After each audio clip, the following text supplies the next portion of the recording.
you guys observe? What's the difference between the two types of roll? Maybe for some people it's nothing, but what's the difference between when I said just roll, or I said get to the mount? It changes when you've got an objective. Change when you have an objective. And what happens? Ramps up. You're looking for different things to be able to get to that position. Correct. Your brain opens up a little bit more. And you start applying a lot more pressure. And by pressure, I don't mean pressure, because you can apply pressure like that. I like pressure, but you're going to be aggressively moving forward, technically moving forward all the time. Even if you get knocked back one step, you're going to go forward again. When I say just roll, you get knocked back one step, you take 2 steps back, maybe 3. You start again. It mounts your objective, it's your beacon, and you get knocked back one step. What are you going to do? You just go back towards the mount. 2 steps back, you go back. So often in jiu-jitsu, what happens is people waste energy. They get knocked back one step. For example, I'm in mount, someone hooks my foot. Then they let the guy get the whole knee, and they just keep going. You go back 3, 4 steps, you're going to waste that energy. When you have an objective or a beacon like mount, because mount in itself is a win. You get 4 points, you won the tournament. You're in MMA, you're punching the person in the face. Self-defense, they can't hurt you. Call the cops can come, you can hold them there, right? So if you get to mount, that's an objective in itself, right? So what happens? Helps you create pressure, helps you create pathways.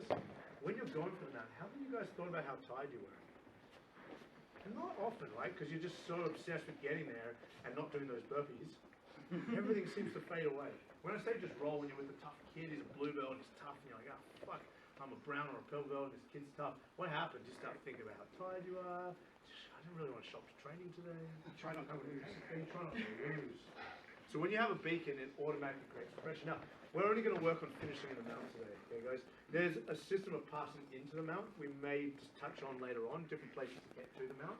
But the thing is, if you just have in your head the mount as the finishing goal, you guys will automatically find your way there. Even white belts will start doing passes they didn't even know just to get there. Also, that's why it's so important to have that objective. Okay, any questions on that? You guys felt the difference? So when I train now, I almost always go, okay, today's mount day. I'm going to work on my mount. I've got to get there. I don't think I'm going to X-pass the guy or I'm going to do this or back step. I think I'm getting to the mount. Everything else just happens on the way. Cool, guys? All right, let's start looking at the mount. Let's start with a really simple sequence. Tommy out here.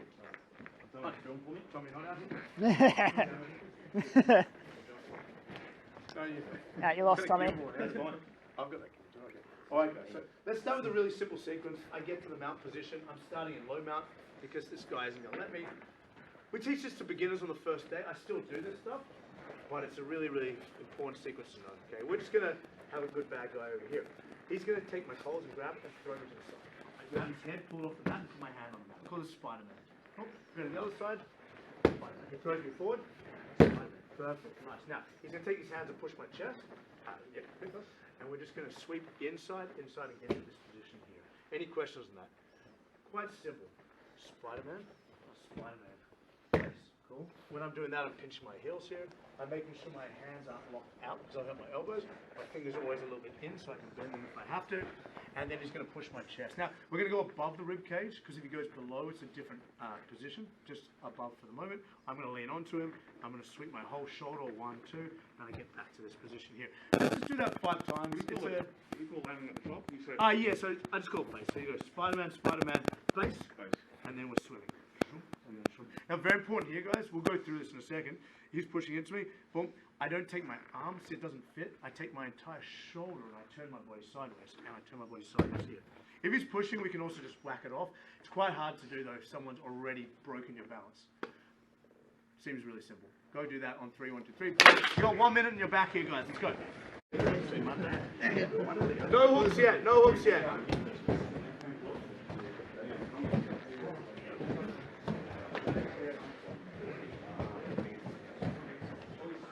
Okay, guys, we got 1 minute each, so let's switch now.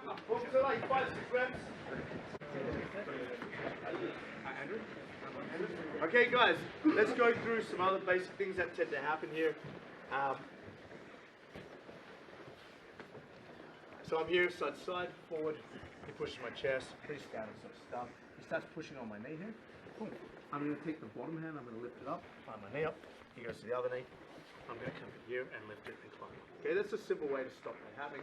There's other versions of that position. Now, another thing that tends to happen is he wraps my arm up like this. Who's had this happen to them? This is really, really annoying. How do we get our arm out? Punch him with the other hand. That's a good option. Let's say we're not allowed to punch him. Shoulder pressure. You can gain grip and shoulder pressure, yep. And we can use it against him. Okay, let me get I'm gonna use a white belt for this. Let's get a white belt. Andrew, stand your back. Come over here. Is it Kai, was it? Close guard? Go in his close guard. I just want you, Andrew, just to wrap his arm up. Really, really tight. I want you to just pull your arm up. Go. Don't dislocate your shoulder. Yeah. Just try to get it out. Yeah. It's quite challenging, okay? Go to the mount position now. Just jump past. Good. He wraps it up. Same position. Get your arm up from there. Just, again, go, don't dislocate your shoulder, please. Doing it. Nice. Quite challenging, Now, if you get in this position here, see how his head's in line with his spine, okay? And he's got the arm. He can bridge and roll, okay? If you take your weight to this side here, he won't be able to bridge and roll you, but you've still got the arm trapped, okay? So anytime I get an arm trapped or my leg trapped, I know the person isn't going to sweep me that way. They're going to sweep me towards the trap side, so what do? I put my weight away from it. Say that again? The opposite. Exactly, away from the trap limb. That's a pretty obvious thing, but I only figured that out at purple belt, so maybe it's not so obvious. Okay, how do we get our arm out?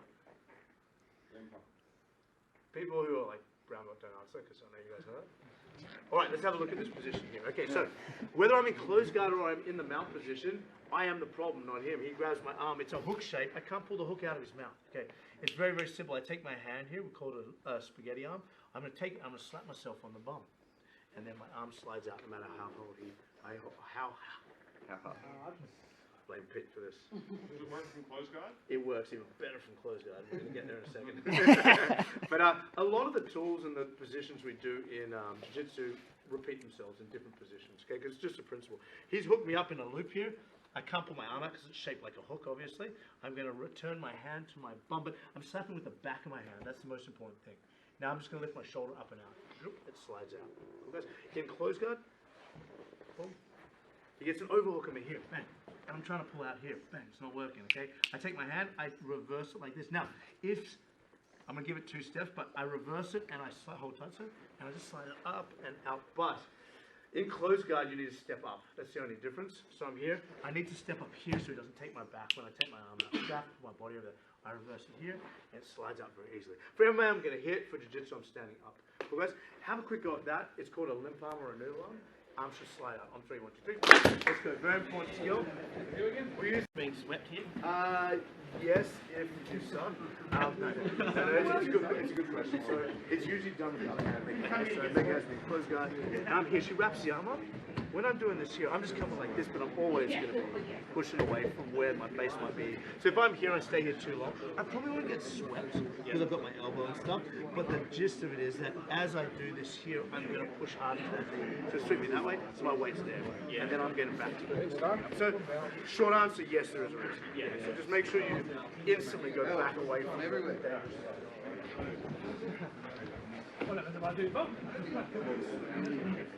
But it does make sense.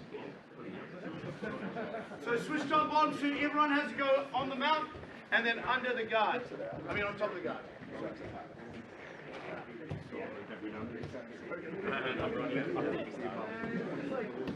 There you go. Now go. Yeah.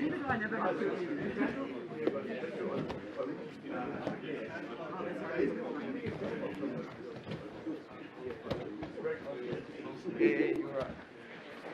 That's it. Just do it all in one motion. So step up. And okay, if you have problems, call me over. That's what I'm here for.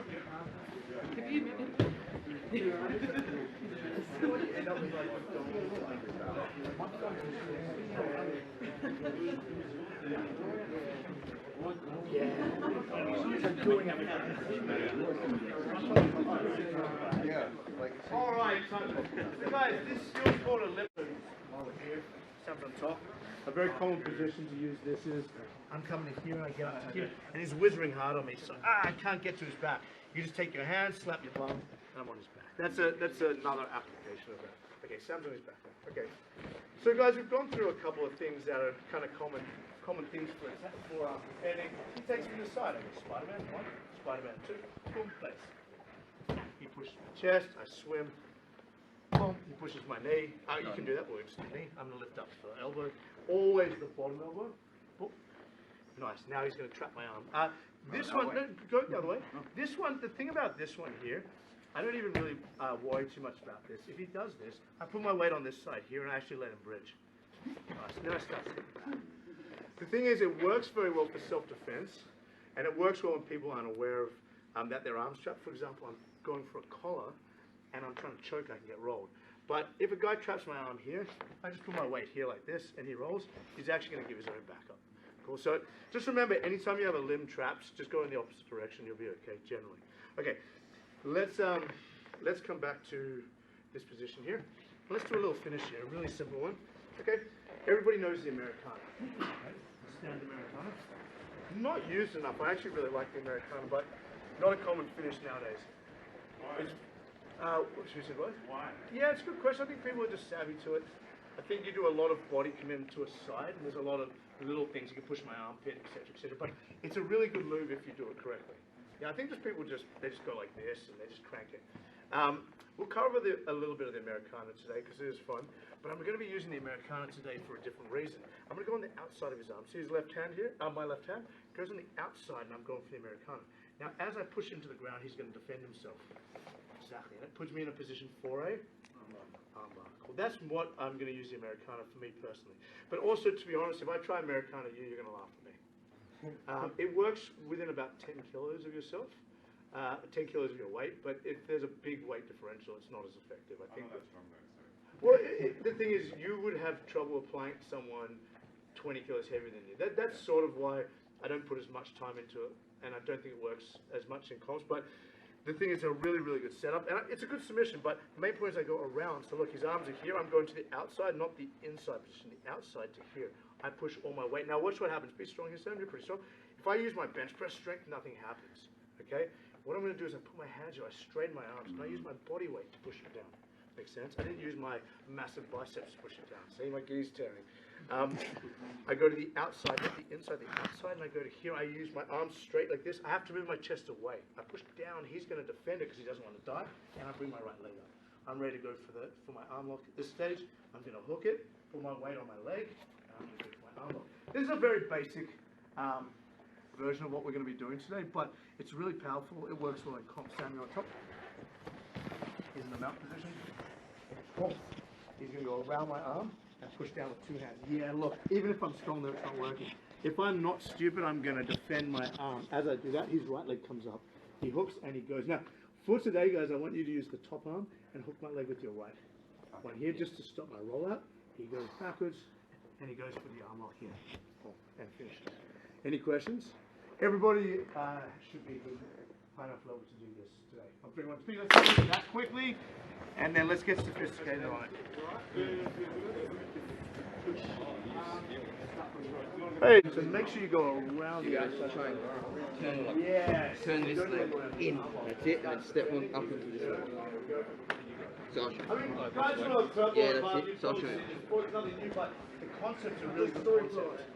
Nice guys, good. They roll, leg up, hook the leg, hook the leg, hook the leg, so they don't do the hitchhiker, and you're done. And later on, if you like leg attacks, you have access to the legs.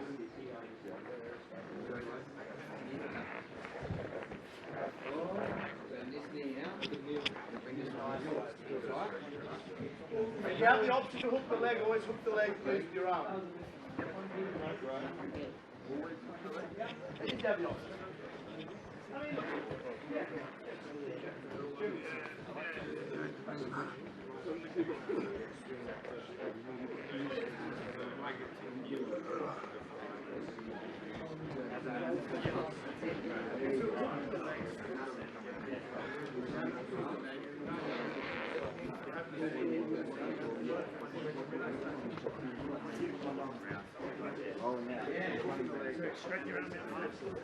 More aggressive. Let's start from say, let's do who did the mount hop?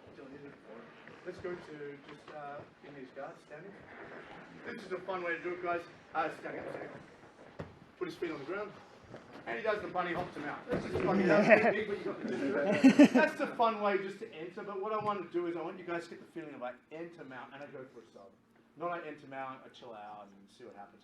So from here straight away to that Americana. Oh, nice, good. He defends it because he's being an intelligent opponent, perfect. And we get that arm lock, guys. Yeah, let's just do that so we get that feeling of moving. Stop. Go, go, go. Come on. Look, guys, put their feet on the ground, do the slippery dip. Dylan jumped a little more than he needed to, but it was exciting anyway. Whee! So, guys, you want to slippery dip down their leg rather than Sorry, do you guys want black light? Because I've got black light.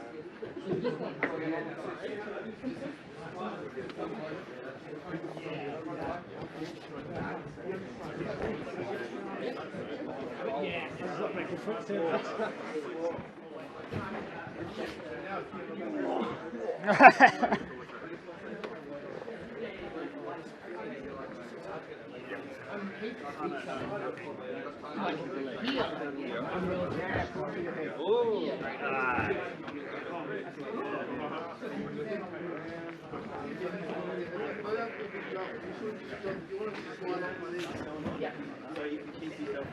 Guys, is anyone having trouble feeling confident to throw the leg over the head? They just can't get their weight right.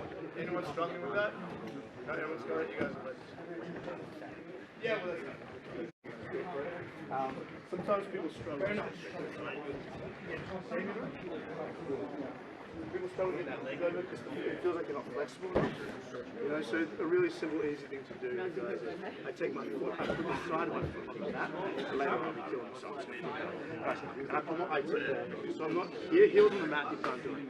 If I come to here, I put the side of my T-band on, hook my leg and step forward. So it's not a flexibility thing, it's actually because your hips are facing like. And they're crushing the ribs. Yeah, yeah, and also it's much more, he can tell it's much more comfortable, which is very important. And have a go at that, you'll find the leg goes over much better. Let's start looking at now on a higher level now. Okay, so all the movements we're going to do will be fine for white belts, but white belts, if you guys get lost, just remember the point of a seminar.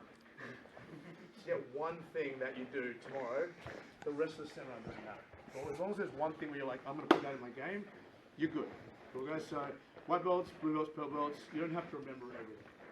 Okay, so we're going to start looking at what's actually happening in the mount. But let's go back and let's have a look at what actually happens when you're mounting someone who's a high level. Okay, so bang, bang, bang, arm swing, pull the arm up, Americana. It's all good, but now look what happens. His arms are low. So we need to start addressing this high level mount. Now, put your hands on my chest. Now, this seems like an easy thing to swing out of, okay? It was easy when we were practicing. Who's actually been bridged off here or pushed off here? Yeah, me too. Up until almost all the way to black belt, I was getting bridged off here. Okay, sometimes people do it with one hand, and it's a fantastic escape, actually. Boom, and good, they sit up, and I go for an armbar, I'm a bit loose, he pulls the arm up. This is a very common, man, you got some athleticism. Your guy moves fast. Wait till you have the second. One more kid and we'll change that. Okay, so two hands on here, or one hand. It's the same escape. He pushes me back over my base, and he starts sitting up. And you think you can arm lock, but you can't. Okay, you may hit a triangle, but it's unlikely you're going to have the right angle from here. So we need to address this position. So he's doing an effective escape by pushing my shoulders over my hips, which means I can't move around or maneuver. I need to counter that. So he puts two hands on me. I'm going to try and go inside. I want you to do the escape. Go. Yep. Not real good. Okay, embarrassing me, man. Okay, so you guys will hear this word in Jiu-Jitsu a lot, base. Everyone knows the word base. Everyone's heard the word connection. Hickson trademarked it. But the point is connection and base are very important. I need to make base. He puts his hands on me. If you do this, you will get bridged off. Okay? So what I'm going to do is I'm going to lean into him. That is my connection point here. The more he pushes me, the more I push back, and he carries my body weight. Now I slide my knees back. Push me off, sir. Very nice. The more relaxed I stay, the harder it is for him to do it. He arm wraps himself for the white belts. Arm wrap is this position. Very powerful. He'll end up doing it to himself most of the time. Again, he pushes me here. When he starts pushing, oh crap, not good for Limp. What's my first thing? Do I put my knees back? You can't. You have to push into him first, create some connection. Now I just shimmy my knees back here. Now push me off, go nuts. No matter how strong he is, he won't get me off because my shoulders are in front of my hips. Now for this exercise, what we're going to do is he's going to put his hands on my boobs. Now, if you happen to have boobs or your partner has boobs, please don't put it on their boobs. You can grab their ribs, you can grab their gi, you can grab their shoulders. Don't get me in trouble. Okay, nice to hear. Okay, nice. So I'm here. As I'm fighting, I feel him push me. I push back into him, first of all. How I do that is by turning my hip up like I'm peeing on myself. Sounds really weird, maybe delete that. But the hip tuck in Jiu-Jitsu is very important. We talk a lot about compression strength. Has anyone done gymnastics here? They talk a lot about the dish and compression strength. In Jiu-Jitsu, I very rarely want to look like a bodybuilder. Boom. Well, I want to look like a bodybuilder. I mean, like I'm lifting weights, like I'm squatting. I actually want to compress by turning my hip up and drop my weight on him. He pushes into me, I push back. I shimmy my knees back, push me off, go nuts, and he's going to stay on me. Yeah, so I'm going to let him, just grab my gi, this one. Just so that his hands don't slip off, because they will slip off. And now he keeps pushing me around, I'm good. As long as my knees are behind my back, up behind my shoulders, I'm good. Now, we're not going to put hooks in right now. I'll explain why later. But what I want to do is this. He pushes into me. First thing I connect, I slide the knees back, and I'm just going to be floppy. He pushes side to side, we keep going. Now, there's going to be this great opportunity in a second. Keep pushing. I need to lift my arm up. Same position. He did it to me. Now, the more I put my weight in his hands, the easier it's going to be for me to move. Make sense? I'm going to hold here, grab his leg, I come back here, and work his arm. Like this. So you need to be with someone around the same weight to do this. It's a really important principle, and it's one of the reasons why people who mount get bridged off in MMA a lot. Cool. Let's grab a punt. Do you use the compression of the coccyx a lot? Yeah, I do. So in striking and in grappling, it's really, really important. Everybody stand up. Think of a way to look at this. So you'll often see in wrestling, everybody just take your hips back like you squat. I mean, I know nowadays people do neutral position, but generally speaking, when I learned to squat, it was my hips back, chest out, like this, right? That's how I got my back. So I just want you guys to get into this position here. Grab each other's head and move each other around. Just feel what that feels like. Let's go. Quick out, go with the partner. I mean, don't overdo it if you get used to it.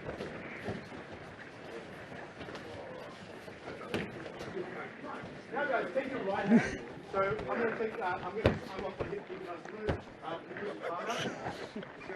just going to throw a right hand with my hip like this. I'm just going to do it as hard as I can like this.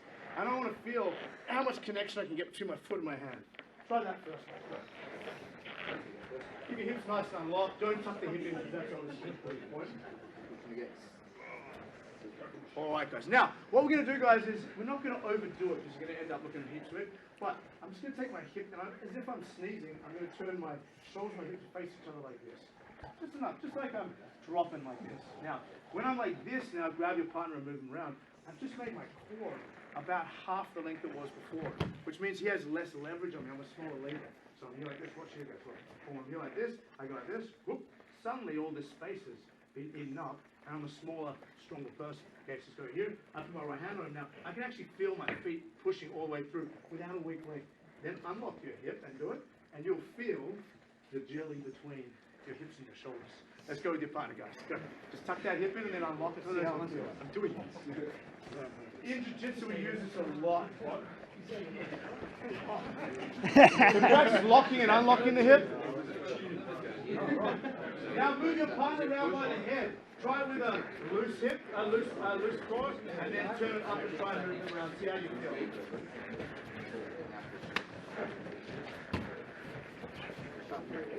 Should feel the difference pretty much straight away.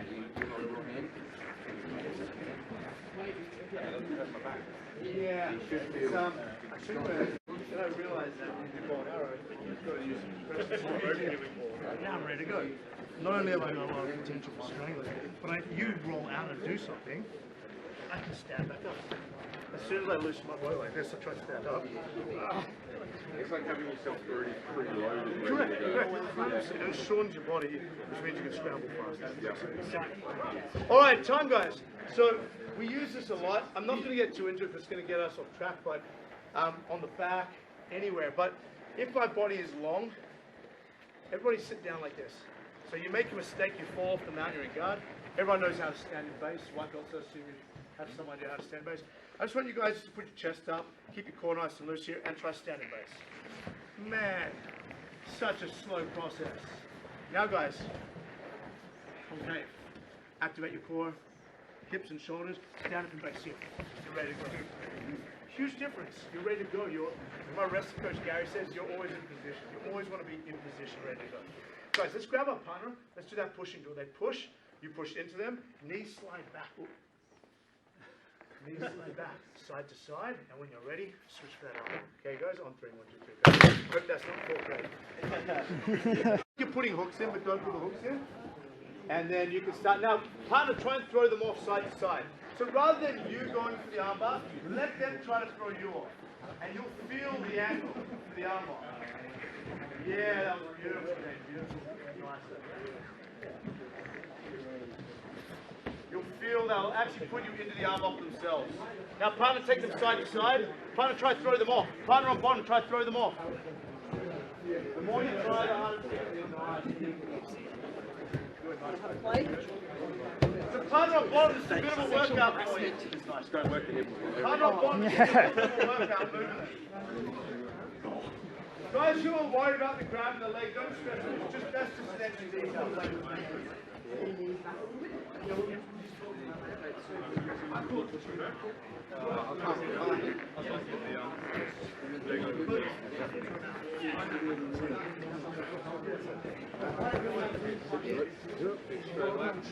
In that position, you're going to ride my arms. As I push you, you're going to use your weight to shift to the side, slide past my arm. So if I push you, push all the way with this. Don't even think about the arm. Don't even think about it. Just slide. Just slide. Yeah. Just fall off. Oh, yeah. Yeah. Slide, so it's like Yeah. You just ride it.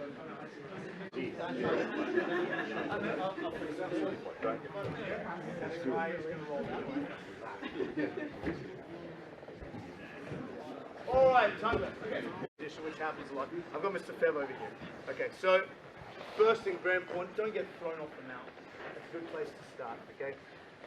Now, let's look at the actual mount now, okay? I want you guys to, we'll go back through the whole sequence, what we've done, but when I'm in the mount, there's 5 basic steps. In fact, in every, actually, let's jump off here, this is weird. Too much ankle. In every position, we've got, we used to call them the fundamental 5s, now call it the H5, like the hierarchy 5, like the 5 steps you have to take in order to get to the finish, right? There's a couple of reasons we divide them into 5 things, and I'll explain why later, but the point is, there's a few things happening here. Now he's on his back, and there is an order of priority. When I'm on top here in the mount position, what is the first thing I don't want to happen to me? Lose mount. Lose mount, but that's, who said lose mount? Is that, you can lose mount in a couple of different ways. What's the worst way to lose it? What's the worst result? Correct. You don't want to end up underneath the person, okay? So if he pushes me into guard, it's, this is not great. But it's okay, I've got a Kimura sitting here at the cross guard. He can't really punch my face really hard. And also energy expenditure-wise, I'm still doing pretty good on top and half guard. In fact, we can start doing a bunch of lung right stuff here that's very uncomfortable. So I'm still okay. So our first priority is not to block out the guard, it's to stop what happened. Again, reverse. You don't want to end up on bottom. We discussed a couple of ways today already. He's going to be pushing my chest, we're going to put the knees back, etc. First way. He grabs my arm, wraps it up, boom, here. Now, Paul mentioned something. If you are going over, very important you turn your palm up, you will break your fingers, okay? You see white belts doing this all the time. They get rolled while they're drilling, so make sure you turn up. But we know how to now disconnect and get back to a good position. Okay, what else can happen from getting top to bottom? There's a very common thing that happens in MMA. We don't really teach the students, so it tends to happen with wrestlers or people who are training for MMA. They sit up and they grab me with an overhook around the hip here, then they get up on one elbow. Nice. Now, it feels like I can put him back on his back, but if he's smart, what he does, oh, we go slow. He does a little hip bridge, he switches his legs, and I'm in a position where I'm forced now to go for a triangle. I'm behind. Maybe I do hit the triangle here and there. Occasionally, if the person's weaker, I might get that far hook in and drive them over, but I'm late, okay? So one of the things that's happened a lot in MMA is mount has become weak because of that, okay? There's one more thing that happens from under mount. This is a very common one, and we're going to address that in a second. He starts to give his back up, and I get one hook in. But now what he does is, no, he's doing the right thing, but we're going to do the top position one. So as I start to take his back here, he puts his arm over my hip, boom, and he bridges up and over into me, and I end up here in this sort of half back, half mount position. Who's had that happen to them too? This is a very common position as well, okay? So we need to address those things because our first priority is to not lose top. mount in this case. But if we get to half guard, we're okay. Okay, but losing top's real bad. So we need to do this. Now, if you're talking about self-defense, some spaz on bottom who's just freaking gearing off their head and watching the UFC is most likely going to do one of those escapes. They're probably not going to go trap the arm, up a bridge and roll, or put you back in a half guard. Okay, so we need to know this for all types of jiu-jitsu. So I'm here like this. Please, guys, do not do the triangle. Don't do the triangle unless you are way ahead of the person and you set it up. Everyone understands that part? Let's get everyone on this side, guys. It's actually not that hard to counter. There are a couple of different ways. We're just going to look at one. He goes to grab me around the body, we just do the one arm and get up on the elbow. Now, the thing that happens here is, often people, they start looking for triangles and doing stuff here, or they start looking for arm bars. If he's smart, he walks his hips in that direction, I'm going to end up here like this. All coming back. So I need to make sure that doesn't happen. We can do the easy one or the cruel one. Let's just start with the easy one. So he wraps me around my hips, around the hips, sorry. Nice, he starts doing this. Now, a very simple counter to this. He's not up on the elbow yet. Let's get up on the elbow. Okay, nice. Now from here, I need to take my weight against his shoulder here, because that's the place I have the most leverage. I need to put it over there. It's quite simple. I take my knee and I take a step and I drive it. Nice. Now, you'll notice here I'm blocking his hand, because what's he going to do to my leg? He's going to try and push it. And he wraps me up with the other side here. Very, very simple here. I don't want to stay here. If I stay here, I roll over. I'm going to go to there. Watch. I go one. I'm going to drive my weight into his shoulder. Okay, now, this is the only time I'm vulnerable here. Yes, good. Come back. So as I start stepping, I just put my hand on the mat over here, grab my leg. You can't wait to come back to me. It's quite simple. Matt, you can do it to me. Move them out. There are other ways. Boom, I sit up. This is really nice. Yeah, I get to get nice. But there is actually a technical version of this. I lift up and I come up here. Even small people can actually do this escape. So what he's going to do is he takes a step with his left foot and he takes his knee to the mat over there and drives down. He knows this is the threat, so his hand is under my armpit waiting. Now he goes back to the mount, and I'm stuck, and he's going to murder. Well, he goes to the Americana, run down, boom, I'm like, screw you, dude. He's ready to break my arm. Any questions? Let's play with that position. Please, guys. On 3, 1, 2, 3. If you're wearing a gi, just grab the sleeve, it's easier. No. Oh dear. And then finish with that Americana, please. Is that good? I've been a really shit trainer. Yeah. So the thing is, first thing I'm going to do is going to sit up and put a wrapper up like a hip throw. So this one. Yep. Now you're going to get up on your elbow, which is quite challenging in itself. And then you switch your legs. No, come back. So switch your legs so that you're basically your belly button's facing the ground. Yep. And now you're going to usually pull back rather than drive. That's how you stop the triangle. So you drive the inside. Exactly. It's not the worst escape. It's not my idea. A lot of pressure on the shoulder. There are ways to cheat that, but anyway, for her it sucks basically. Let's go back. Now if it's a jiu-jitsu gi tournament, I'm like, yeah, fuck it, you're in guy, just try to like it's not the end of the world. But like you just don't want to get in that habit. So as you start sitting up going for it, nice. Now from here you're gonna take a big step to here and you're gonna drive your hand to the mat, put it flat. That's it. Now you know you're vulnerable to guard, so you just grab your sleeve and lift it up. There you go. Yep. And he generally probably won't do it, but you never know. Oh, yeah. Never again. It's like that mouse in the mouse in the head. How do you feel about that? I like it. Because I feel like there's one begging for it. It is, but I want to do it when I'm so I like it, but my first priority is to stop this and then see what's happening. But yeah, of course, I love that. Actually, you know who's really good about it was Marcelo. Oddly, you don't think he would be, but he's just he's good. Kai, do you want to jump in here, mate? Do you want to jump in? Because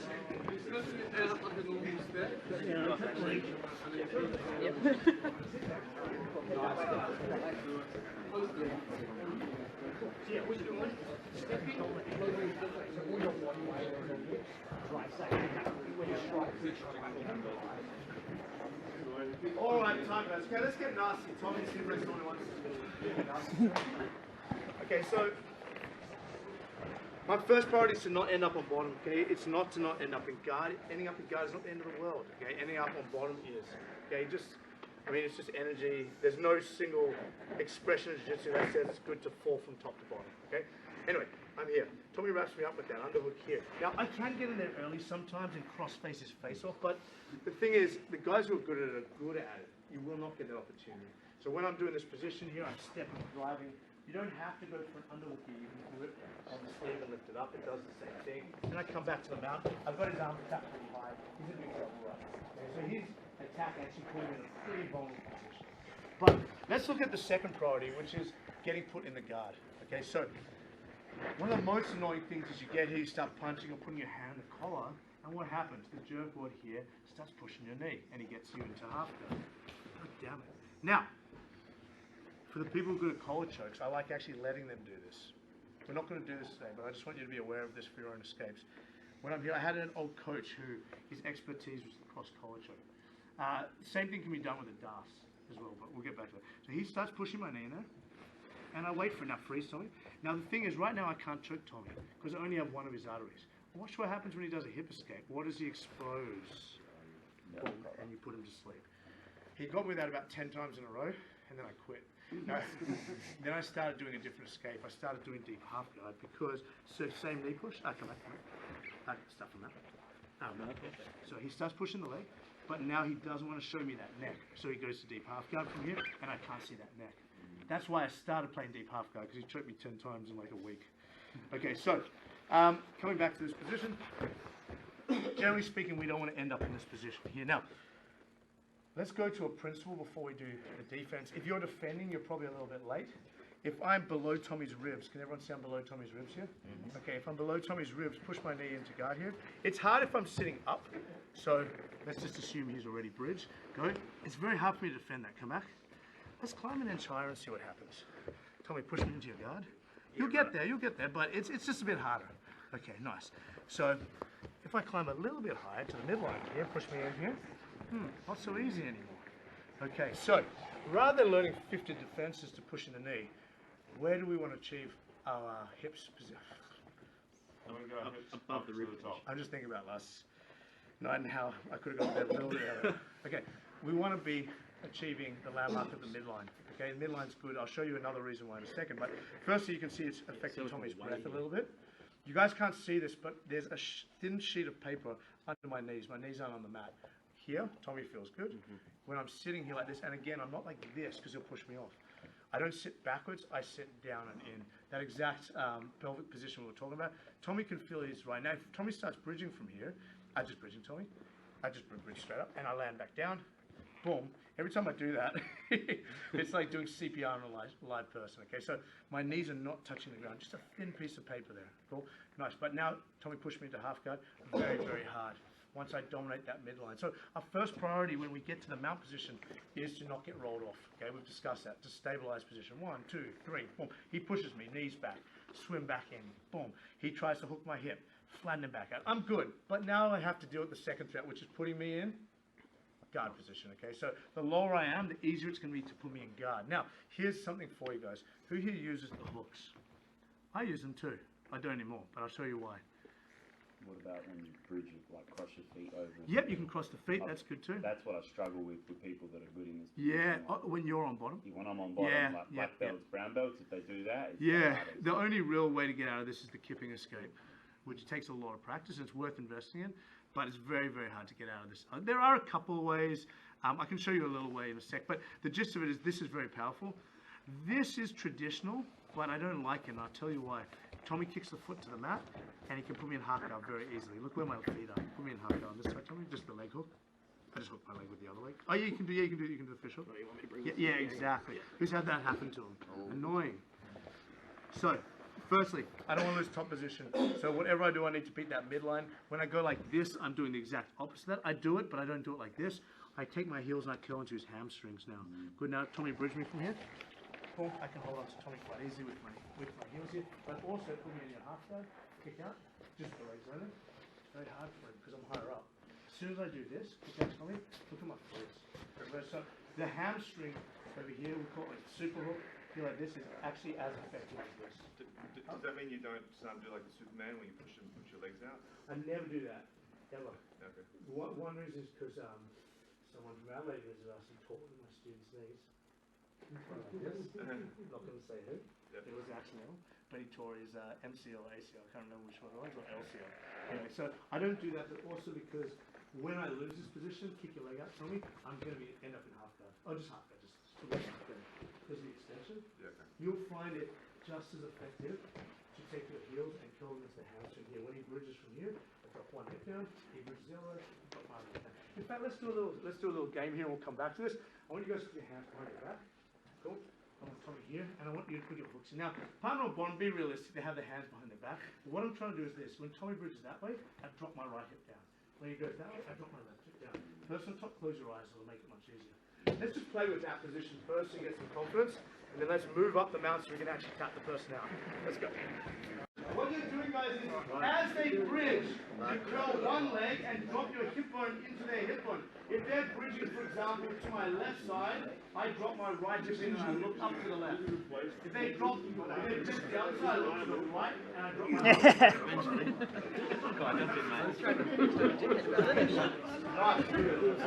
Nice, good. There you go.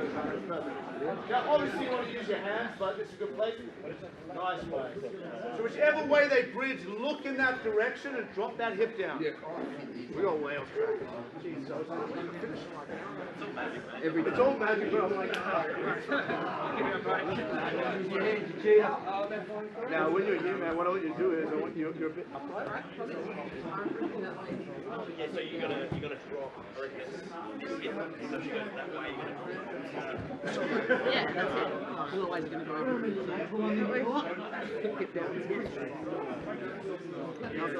Yeah, go naturally where you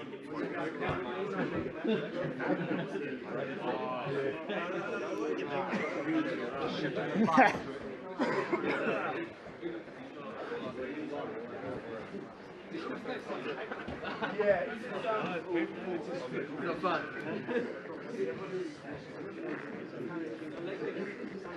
all right, guys, time. Okay, let's have a look at Mr. Spell over here again. Okay, so first rule. Let's just go through all 5 rules right off the top so you know what we're talking about. Okay, so number 1, don't get rolled off. Number 2, you have to beat the midline, otherwise you're going to get returned to guard. That's rule number 2. Number 3, we have to kill an arm. Number 4, we have to kill the other arm. We can, however, just kill one arm and still finish. But if I want to get to most of my submissions, I've got to kill both arms. And then number 5, we're going to finalize the person. That's the fun part everyone likes. The problem is nobody actually spends time on the steps before. They just want to know the armbar. Nice. Now, why do we have to know those 5 things? Control, but why else? We talked about this before, about steps. If you know how to do step 1, you're probably not going to get step 5 very often. Correct. The other thing is you won't know how to troubleshoot it. How many guys have come up to the coach and gone, hey, close guard's not working? Everyone. Or mount's not working. What in mount is not working? Are you getting rolled over? Are you getting pushed into guard? Are you not killing the arms and you're not finalizing? Most of the time it's like, it's not working. I don't know what to do. The mount's not working. So having the hierarchies allows you to actually go, okay, I'm doing all right on step 1, but step 3 is a bit weak. That's where I'm having trouble.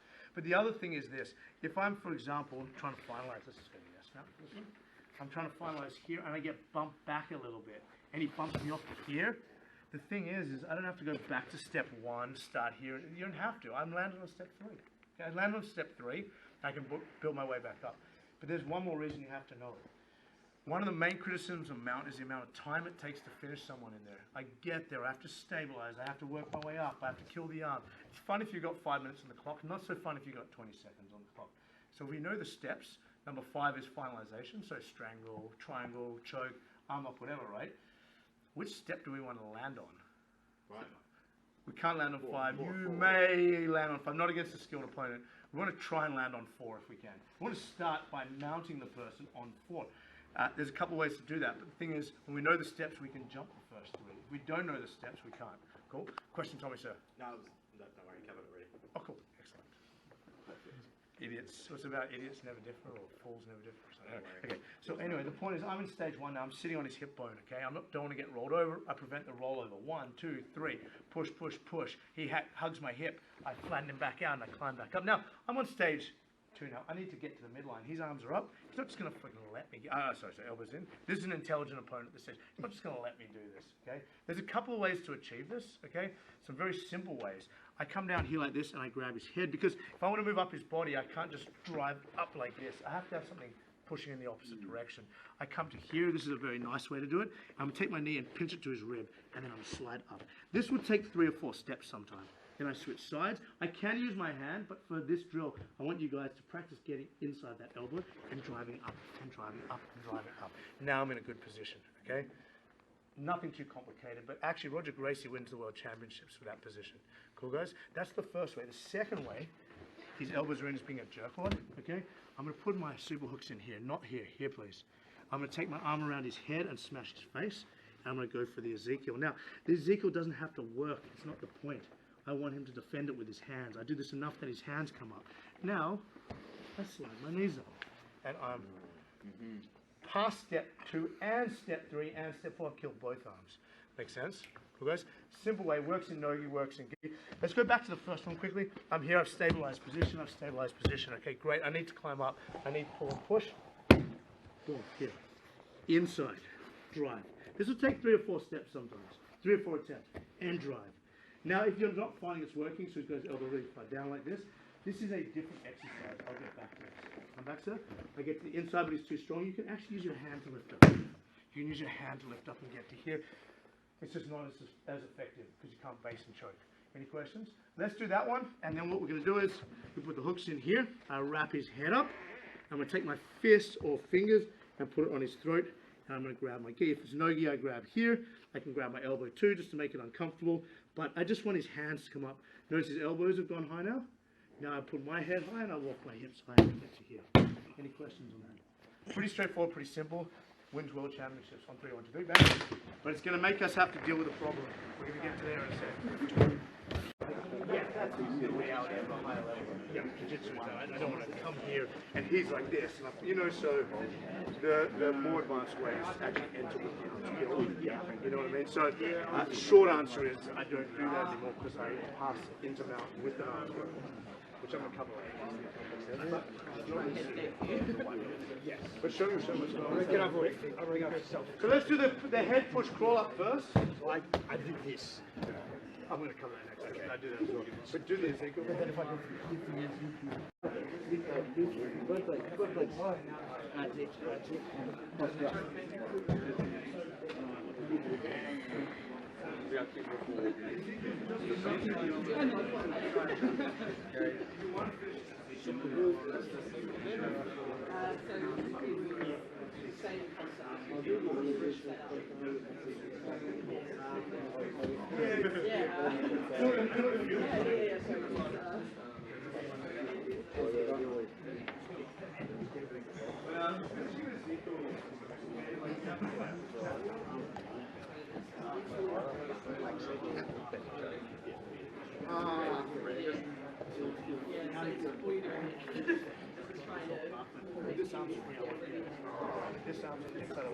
So there's a whole inside control pathway here to get the actual Ezekiel. Makes sense? Otherwise you will get rolled off. Yeah, 100%. So short answer is just a distraction. Yeah. But if you want to finish it, man, it's a great choice. Yeah, if you got strong grips, it's awesome. I don't have strong enough fingers to do it. It's not my mental stuff. I'm talking about what physically I could do it. Yeah, again, I'm the same. So, and also because you can do it in no-gi, but it's not the best of it. But the Super Ezekiel, the arm wrap one, that one really, that's yeah. Any trouble with this? All right, we're going to move up. Who wants to be tortured? Well, volunteer. He looks like he's going to be quite stoic on this one. Okay, so we're skipping through steps, guys. We're not going to kill left arm, kill right arm right now, because I want to get straight to that arm lock that we like. But you can't just unlock somebody at a high level. They're going to laugh at you. But just be aware, if you can only kill one arm, always kill the close arm here. The reason is, if he returns me to guard right now, well, I can take these back here. There are other positions. I have a transition out of that. Makes sense? So if you can only kill one arm, always kill the arm where you're collar choking. Because the thing is, you can move to different positions out of good. Okay. The other thing is, again, he puts my foot in his guard. This is for the more advanced guys. He turns towards me. I've got that collar choke. So always this arm first if you have a choice. Cool. Okay, coming back. Let's have a look at this position. Mr. Fev asked a really good question about Ezekiel. The art of finishing an Ezekiel is different to the art of using it as a distraction. We're only using it as a distraction to kill the arms and pass his midline. Okay, just for today. So we're going step 2, 3, and 4 all in one go. Okay, so coming back, we have one version. Zoom, I get to here. I'm pretty happy here. Now, there is a bit of a problem with a high mount. It used to be that thing where you punch and that's the end of the match. Maybe the legs fly over your shoulders and you sort of like peel them back. He does it again. Almost the same as we did before. You have to get to the inside. But you know what? That escape is actually pretty dangerous if you get caught in it. Flex your guys across their ankles, etc. How do I stop that escape? I mean, obviously I can go like this, but how do I stop that escape while I'm working? You already answered it, but no one else has. What's up? I wish that was out. It does help. So it does help going like this so his legs come flying over the top. It is harder, okay? So absolutely, because he can't push me off balance. If I'm straight up and he pushes me, it's going to be bad. So really, really bad, especially for your knees, the person on top. So this does, we're going to just assume that you're always doing this, and then you'll prevent a few things. But there's a much easier answer than this. What is it? His legs come flying over my shoulder. Richie, I know you do this shit. I don't have to escape from it though. Say it again. I don't have to escape from it. It's really, really, really, really simple. When I play mount, I always keep a heel on his hip. Heel, nice, like this. Nice. One, it helps me push under his arm, so push my leg down. Here, he can't push it down because I've got a little shelf there. But two, put your legs over my back. Huh, you can't. Makes sense? If I have someone who's really dangerous with that, like say someone who's really flexible, I'll actually play mount back here. I'll take my hand and I'll do this position, which I like. I'll explain this later on. It looks like I'm being a dickhead. It's actually... Oh yeah, you can do the other side. This position I'm doing here is probably one of my main positions I do from the mount, but I'm going to explain this in a separate thing because no-gi we do a lot of this sort of stuff and this sort of stuff. But coming back for a second, let's look at just what we're doing here. I'm here like this, I slide up, or I'm going to use my Ezekiel just to get those elbows high so I can climb up. But the thing is, I'm vulnerable here too. Legs. You worked all the way here to get a white belt throwing you off. Everybody has had this happen once. I take my heel and I put it right in his hip flexor here. Throw your legs in the air, sir. Cannot. Now I'm ready to start to go to work. Collar chokes, arm locks, head arm chokes. Yeah, so if you get someone who's really good at the kip escape, sometimes I'll play with my hooks like this. So if they bump me up, I can get out. But the thing is, it's not a great control position. It just keeps you safe from the legs. To be honest, there's easier solutions. If I put this here like this, and he starts keeping me up from here, boom, no good, come back, good, keep me up. This is a much easier solution, just to lift the person's chin like this. Cool. So anytime, this is okay, but this will stop the kip 90% of the time. Or you can just take your hand and grab his ribs, keep me up, just to keep your hips attached. So we got carried away. But the point is you just require one here. If you feel like the dude is going to kip you, just put your hand on his neck like this. That'll stop the kip most of the time. Cool, guys? We're not just going like this. We're actually putting his chin away from his hips. And I'm not like this. I'm putting my elbow on my hip bone. He can feel you. It's really, really uncomfortable. It's not going to make him tap, but it sucks. Makes sense, guys? Okay, let's get to actually finishing this guy. I managed to get high on him here. Boom. I'm going to start looking to finish. Now, what do I want to do from here? If you have the gi, I'm almost 99% of the time going to put my hand in his collar just so he starts to think about it. But if I don't have the gi, I don't worry about that too much. I bring my left knee to his ear. I bring my right foot in a circle and I get to my S-mount position. Most people play S-mount like this, it fucking sucks. Okay? Very important that his elbows are close together and I'm actively having my toes on the mat. Now, I don't like playing S-mount like I'm doing right now because it's easy for him to push me off, which is why I want to have that hand in the collar. I'm coming here, I'm attached to him. You can tell you it's pretty uncomfortable. My main finish in the S-mount is not the arm lock. It's a chest compression, and I really, really like it. Number one, I go under his arm and I put it on my leg like this. Number two, he decides he doesn't want to get arm locked, so what does he do with his hands? He's going to defend it. Nice. You can do a rear naked choke if you want. It's up to you, whatever feels more powerful. I come to here and I put my pinky over my leg here, and I start to put pressure here. He can tell you it's very uncomfortable. I haven't even got started yet. Make sense? He's a tough guy. He's not going to tap that easily to this. But I'm going to put him in a situation where he has two choices. One is to go into a very, very uncomfortable situation mentally, or to give me his arm. Okay, we're going to deal with this in a sec, but the thing is he can tell it's uncomfortable. I'm going to make it worse by taking my right hand, I rock back, I put it under his ribs and I roll back in. Nice, he can tell you this is more powerful. Now the harder I leave my elbow here, and the harder I pull, it's going to make it uncomfortable. Now watch this part here. I straighten my leg, which puts a lot of power through his diaphragm. And then I just chill, because I can stay here all day. He's either going to give me the arm lock at some stage, or he's going to panic. Cool, make sense, guys? So it's very, very simple. He can tell it's very uncomfortable. Can I grab somebody else? Maggie over here. Okay. So, number one, I don't want to get rolled off. Okay. Number two, I need to beat the midline. 3 and 4 kill the arms. We're going to do that in one go right now. We're going to come up and up to here. Nice. If I can put a hand on the collar, it's better. Imagine riding a horse. You've got something to hold on to. Cool. But also, I use this later to pretend I'm choking. Cool? My left knee goes to the ear, my right foot goes in a circle. Now, sometimes you run into a problem here where you can't get that elbow. Just grab that elbow and put it to here. Make sense? You can tell this is already pretty uncomfortable, right? Nope. Fine. Oh, good. We're going to work on it. See? Nice, watch. The one closest to her head hooks through, and I'm going to grab my own leg. Closer to the wrist. Closer to the wrist. If I'm here, no threat. Can you feel the difference? Closer to the wrist, I come to here. Uncomfortable now? We're getting there. We're getting there. She doesn't want to unlock me because she's proud. So she holds on super tight. Cool, nice. Now, exactly. And the harder she holds on, the worse I make it by pushing down and lifting up like this. When she pulls back, she pulls back, it actually puts the weight through her diaphragm. Sorry, ma'am. Right hand goes under here.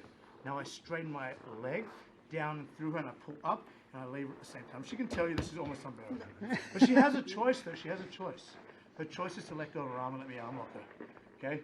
I don't fall back. I stay on top and I arm lock on top. I never give up top position if I can help it. Cool guys? I would call this an advanced position. There's no reason the white belts can't do it. But I'd like you guys to go with the brown belts just so they can help you through it. And let's go through it. So left knee to the ear, S mount. The left hand closest to the head goes through, hooks your leg. That's the first pressure. Second pressure is under the ribs.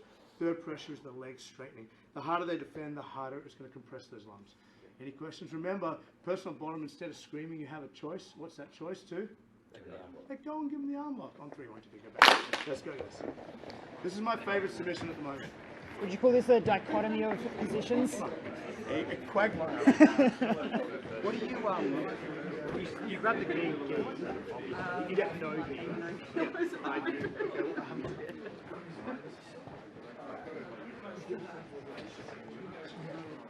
When I do no-gi, I get to here. First things first, I fight the elbow. Second thing, I come to here and I do this. I just do this and I try to do this so that they do that. And I start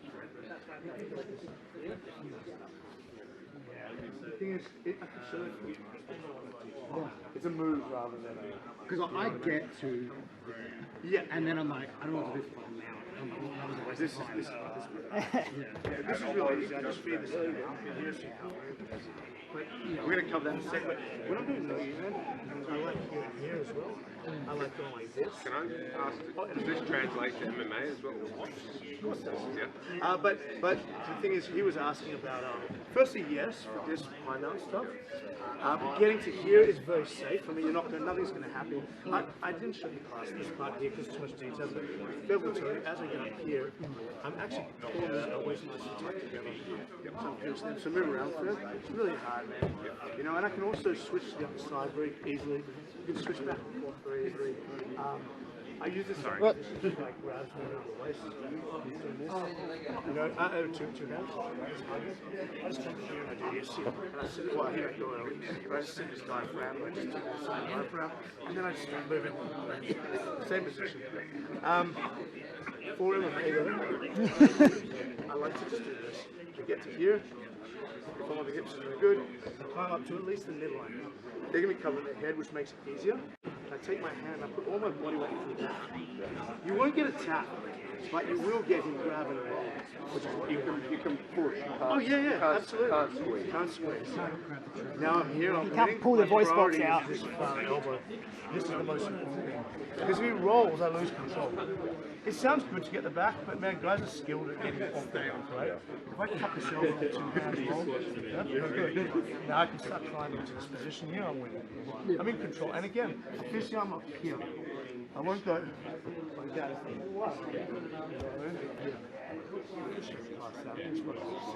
That was showing. If I put my body weight through that for long, he's going to do something. You know what I'm saying? The thing is, push me from here, and I'm here like this. I'm going to pull the arm on the physical. But anyway, the point is it takes the it takes the unpredictability out of it. More than often, guys, I grab your hand. When I grab the head and his elbows are down, boom, and I start climbing up my right knee, I'm starting to trap that on an inside position. Does that make sense? But you know, let's come back to make something easier. Something easy here. It's going to bypass a lot of the positions. When I'm here, 2 things happen. Guy pushes your hips and tries to push you back into guard. Ah, crap. Good from that. Perfect.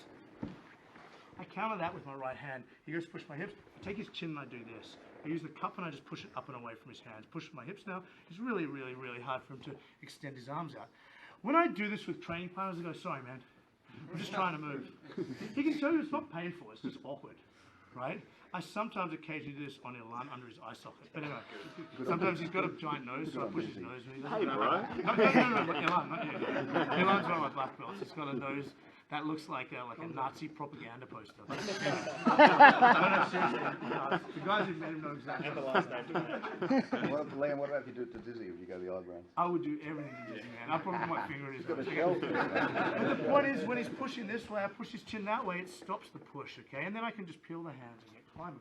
I take my right hand and I put it like this. Now, I'm not grabbing. If you grab, you get DQ'd, okay? So I make a web like this, and I make sure my wrist and my hand are lined up, okay? So I take my hand and I go like this. I put my shoulder above and I drop in. Now, if you go high, it is uncomfortable, but it doesn't actually have the effect I want. I actually want to go lower on the neck because that is where the arteries are going to be most exposed to me.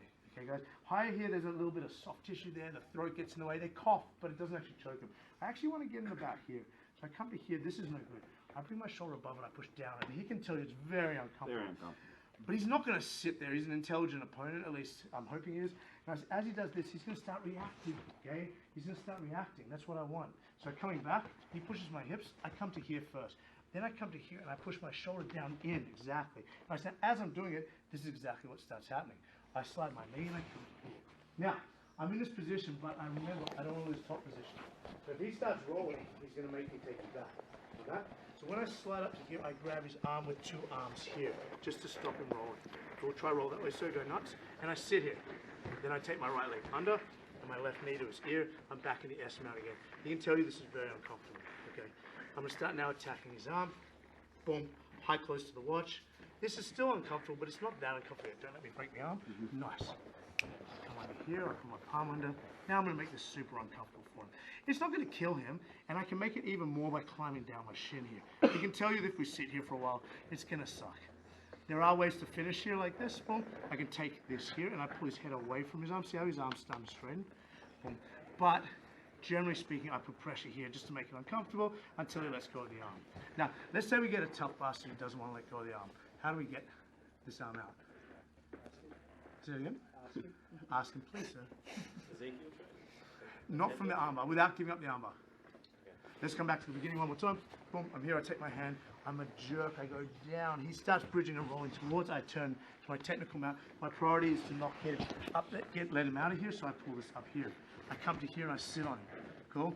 I look for my arm lock, high as I can, and now I'm gonna make it super uncomfortable. Boom, okay. Now, how do I get rid of this arm if I wanna get rid of it? You reach over the other hand. Can I what? Use your other hand. I'm gonna use the other hand. What are some other ways? Use my foot. It's a bit hard for me to use the foot. Right hand at the elbow and pull towards it. You can do this, yep. You can hook under the wrist here and grab like this. That's another way. Yep. There's a really, really easy way from here. Besides just crushing him until he lets go. Change your position and attack the fire. Yes, there's two ways. One's advanced, one's really easy. Let's do the advanced one because it's fun. See this arm's on top here? What should I do? I come to the middle and I switch to the other side. Now which arm's on top? That one. Grab it and break his arm. Quite easy. One more time. Really simple. I'm here. This arm's on top. Don't try and spin in one go. Hand on his elbow here. Come to the middle. Turn to the other side. Now I have the top arm. That's the easiest way to do it. Have a quick go at that, guys. You've got 1 minute. And then I'll show you something even easier. 1, 3, 1, 2, 3. That's not the easy one or the advanced one? That's the hard one on flexibility. Yeah.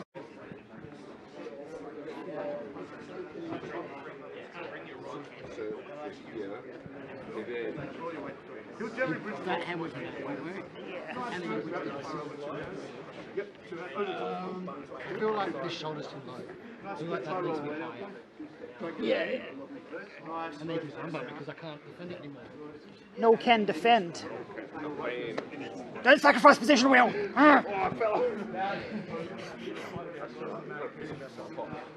get the top arm. Good. Cut the elbow. Come to the square position. Come to the donkey rider. Whatever the hell this is called, and then turn to the other side. There you go. And now you got it. Cool, guys. So, guys, remember, do it in 2 parts. I unlock some in an S mount. I unlock the S mount, and then I just go to the other one. Just like the 50-50 stretch people do for warm-ups. Cool, guys. Middle. Boom. Middle. Boom. Let's go.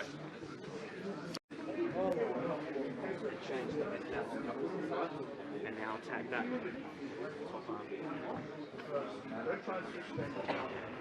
Unlock and then I switch. Unlock and then I switch. You let go of that arm. I do, but I'm so tight on my hip here. It's hard to feel. If the guy pulls my elbows out like this, he's going to get Armbar. Well, no, I'm going to do triangles. You know, as long as I'm sitting where I'm sitting, which you can see his face is a bit red, it's good. If I sit too high up here, I'll lose this. That's what happens. I mean, even this position's a man of the world.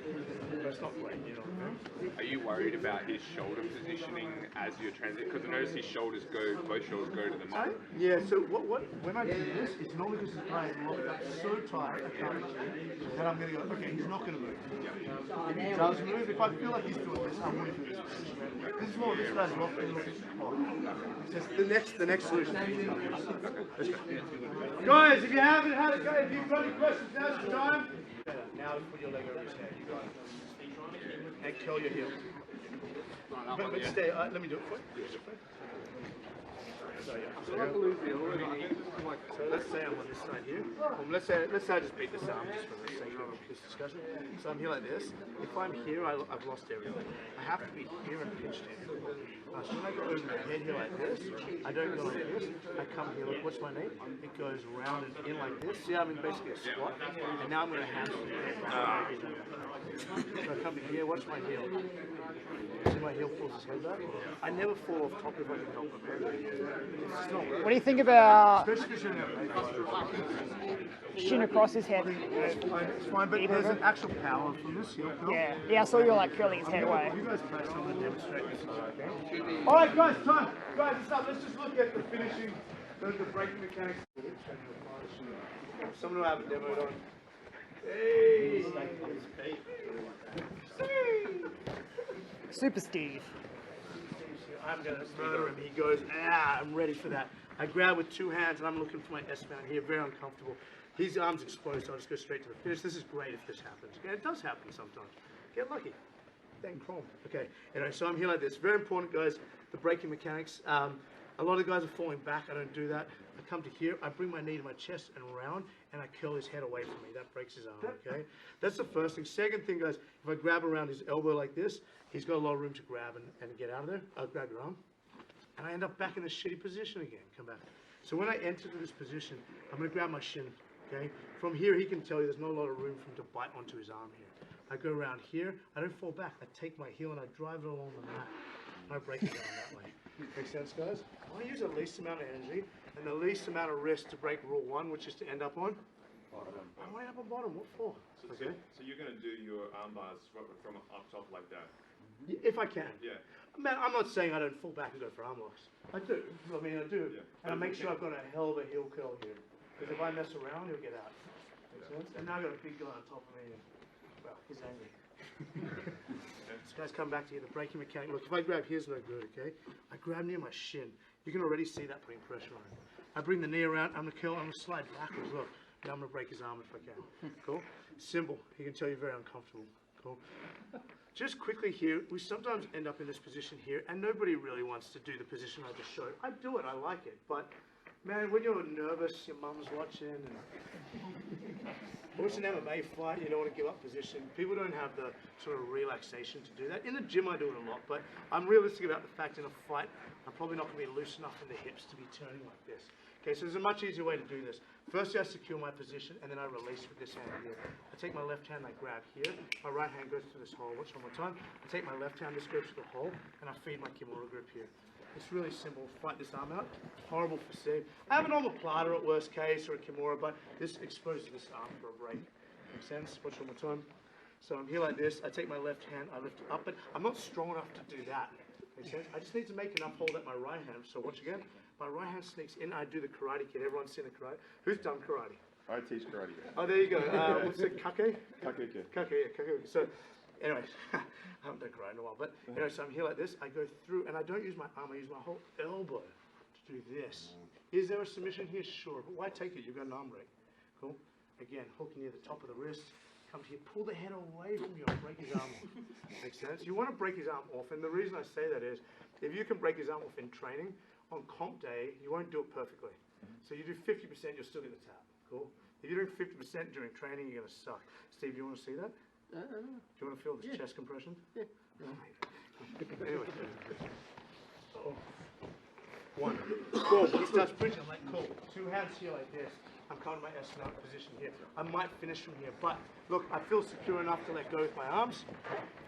I go 1, full elbow 2. Now, this guy is in big trouble. He can defend the arm up from here. It's not good for him. Okay, I hook. Sometimes I have to crawl and I grab my shin. I come in here and I can break that up pretty easily. Make sense, guys? Have a go at that, please. And we are done for the day, but hopefully you picked up something good on 3, 1, 2, 3. Bang. Let's go, guys.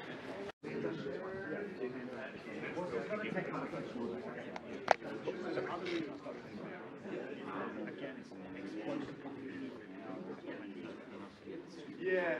Nah. If you're killing the arm. Yep.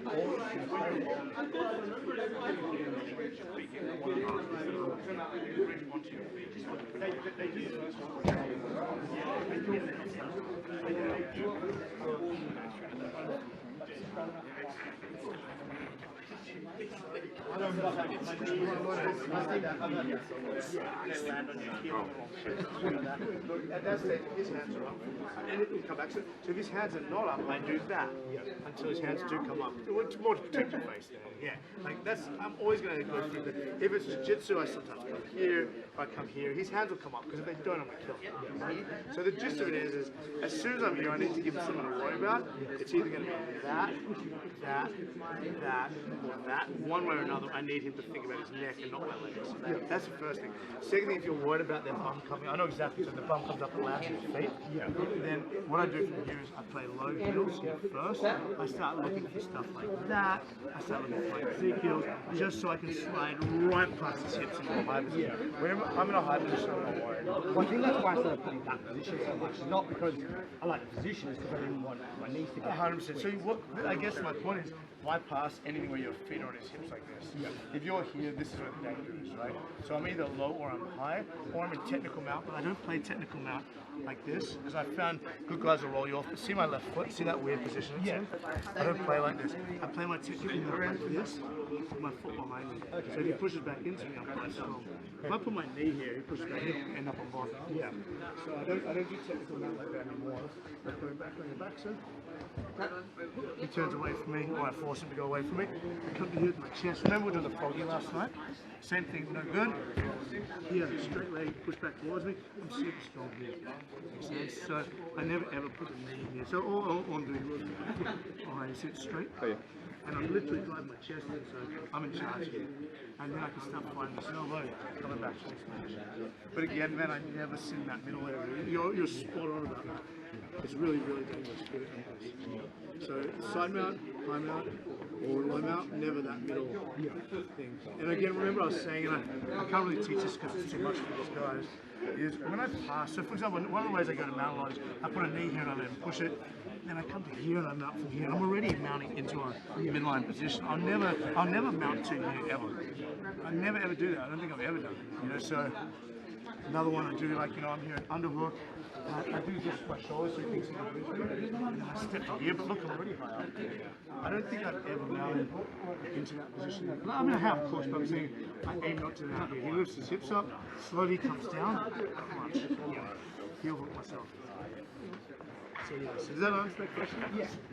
But as you get more, if you start going, hey, I want to get to the mountain, so start learning how to pass into good positions. And that's really what's about. You know, actually, most of my, another mountain track goes from the back. I do this all the time. Well, that's why he showed up.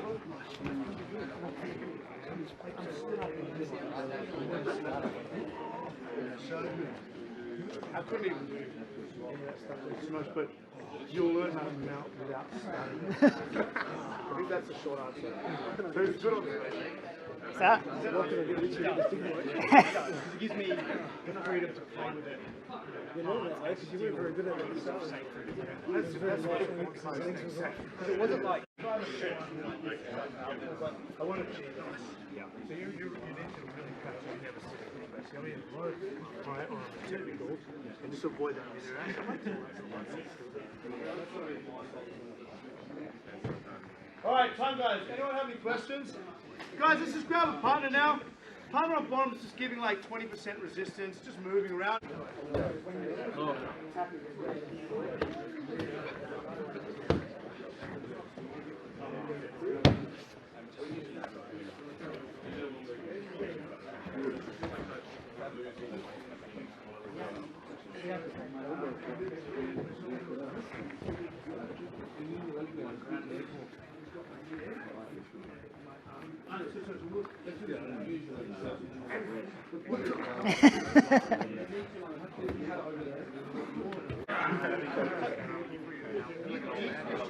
Alright, time guys.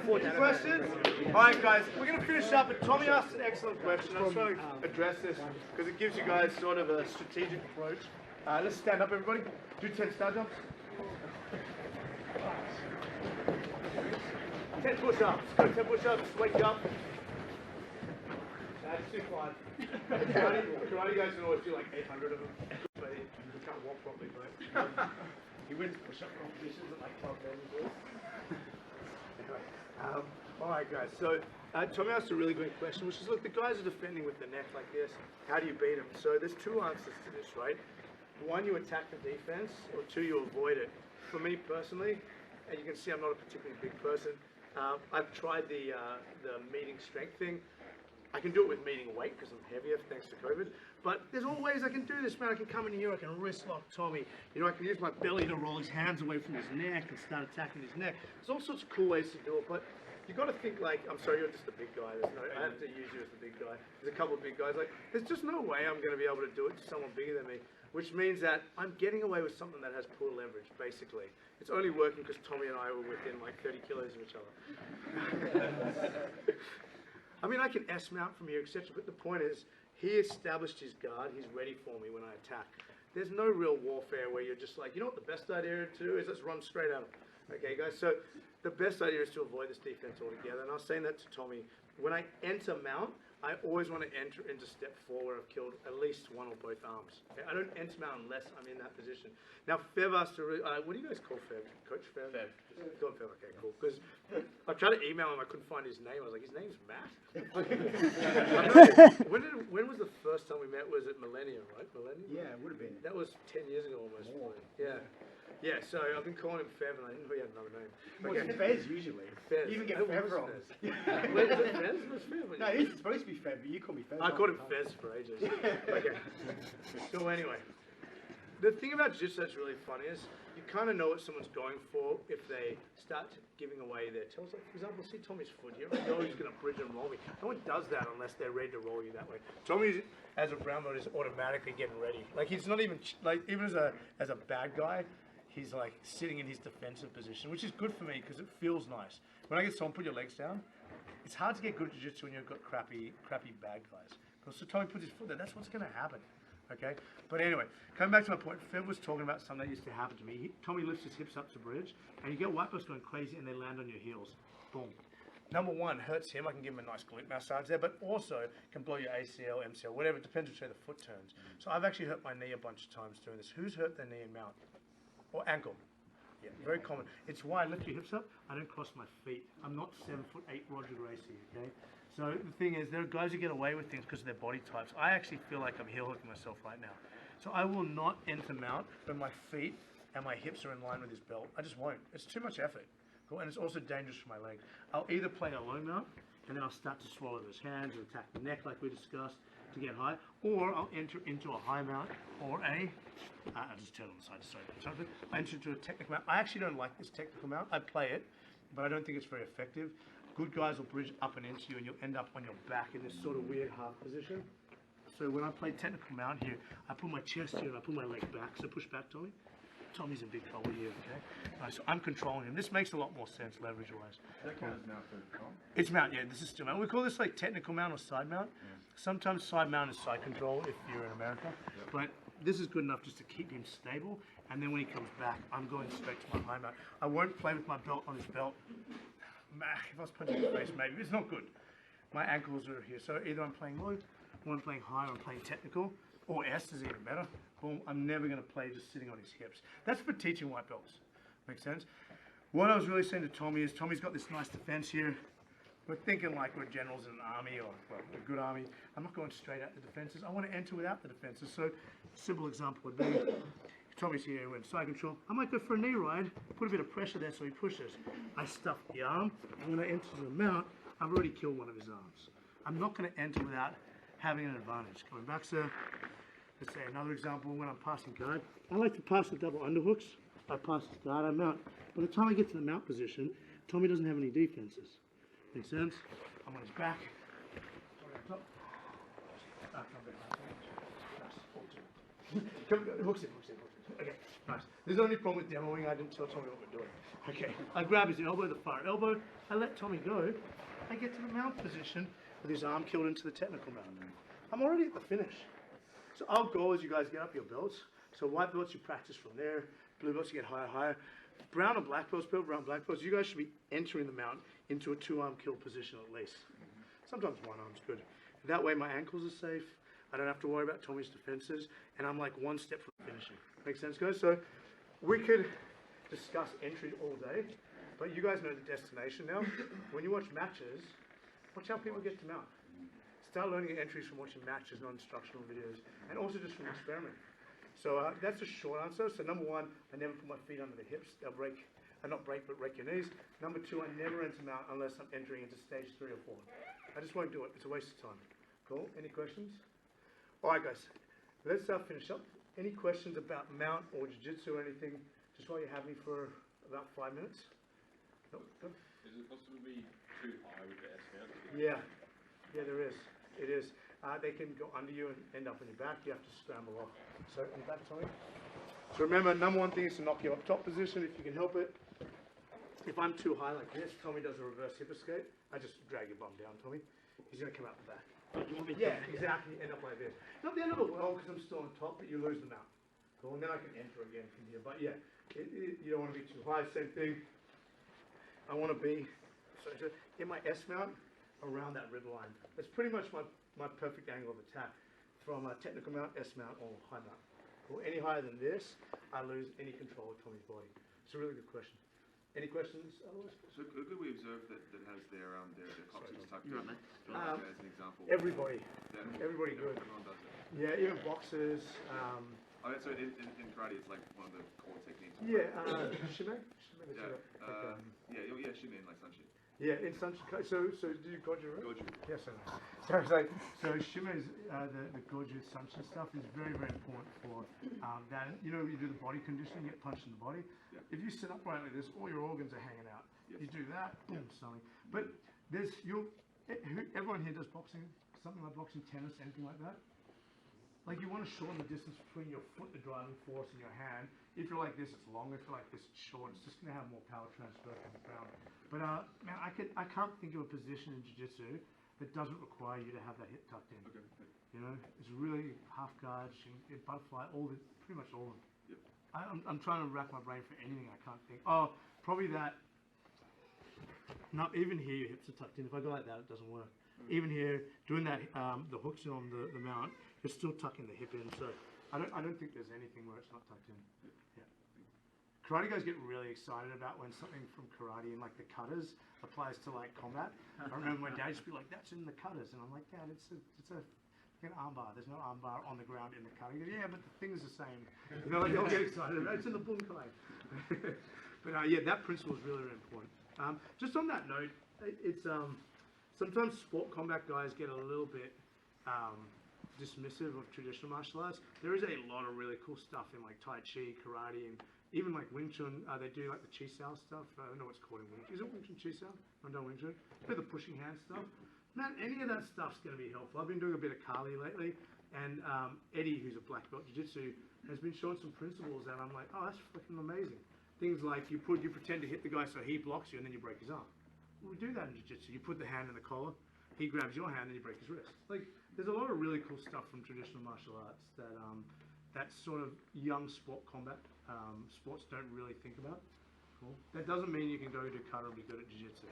It doesn't work like that. It's a different topic. Cool. Get some food, get out of here, man. You guys don't spend all Saturday with me.